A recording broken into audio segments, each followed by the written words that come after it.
nga pala si First Hit guys. Ngayon panibagong tutorial na naman tayo kay Argus. Okay. Gumawa na tayo ito dati pero hindi pa siya nare-rework nun. Ngayon na-rework na siya. Okay. So gagamitin natin siya ngayon. Okay. So pero bago ang lahat, shoutout muna tayo. Wait lang. Medyo matagal pa naman yung loading na yan. Shoutout tayo. Shoutout tayo kay AC Kulit. Okay. Kay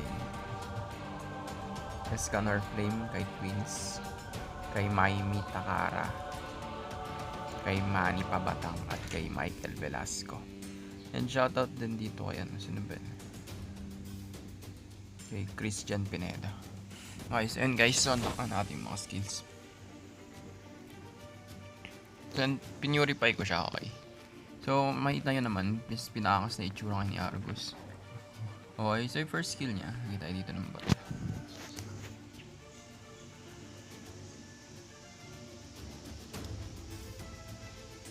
Oh, ang laki ng damage ah. So yung first skill niya, ayun pa rin. So, kaso, yung mapapansin nyo, nag-aan na siya tawag doon, umiikot. Mapapansin nyo. Yung effect niya, ayun. May slashing effect na, and if I'm not mistaken, may damage yun. Pakita ko sa inyo. For example, yung first skill tayo dito, tumama ako, malawet. Ayun, may damage ng pag ganun. Okay, so yun yung first skill niya. Okay, yun yung first skill. And then yung second skill, ganoon pa rin, tuwog. Pero papansin nyo, mayroon ng mark. Okay. So, pag may mark na gano'n, ibig sabihin, mas bibilis yung takbo, and then at the same time, tawag doon, magkakaroon ng dagdag damage. Okay. Dagdag damage. So, pakita ulit natin dito. Kaya ako nag-i-stock. Hindi natin kung nag-i-stock. Yun, nag-i-stock. So, mas mabilis. Ayun, mas bumibilis yung pag-i-stock ng passive ni Argus, which is yung, ayun nga, yung mabilis na wasiwas ng kanyang espada. Okay, mapapansin nyo. Ayan, kapag pulang yan, may tatlong wasiwas agad. So, mas mabilis na pupuno. And then yung ulti niya, okay. And then yung ulti niya dito is na, ulti niya ganun pa rin ata. To 5 seconds. Okay, mas mabilis, okay. Okay, so debuffs himself. So mapapansin nyo, dito tayo, tutorial tayo.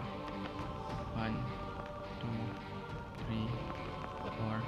So yun, so 5 seconds nga. So 5 seconds yung ulti. Okay, 5 seconds kang may immune sa damage. Tapos yung mapapansin nyo meron agad siyang lifesteal. Okay, wala pa tayong item yan. So bakit ganoon? Kasi yung passive, okay, yung passive niya, ayan, kunyari may puno yan, automatic may lifesteal na. Kunyari na puno, pakita ko. Ayan, pula. Ayan, meron na kagad lifesteal, which is good. Okay, mas pinauna. At di ko lang sure kung magagamit to si Argus kapag MPL. Pero may chance kasi ang ganda ng buff sa kanya. Kasi kahit wala pang item, parang ginawa siyang alpha, yung second skill ni alpha. Kahit wala pang item, meron ka na kagad na tawag doon lifesteal, no? So malaking plus points yun. And then at the same time, yung 5 seconds na ulti, okay yun. And ano rin yun, tawag doon, may immune ka rin. Kung sakali man na-stun ka, matatanggal yung mga stun effects sa'yo kapag nag-ulti ka. So parang nagwo-work as purify din siya. So pwede pang tower dive, like ayan, no? Walang bawas. Tapos kung gaano karami yung damage na deal mo sa kalaban mo, ganun din karami yung mare-restore na buhay.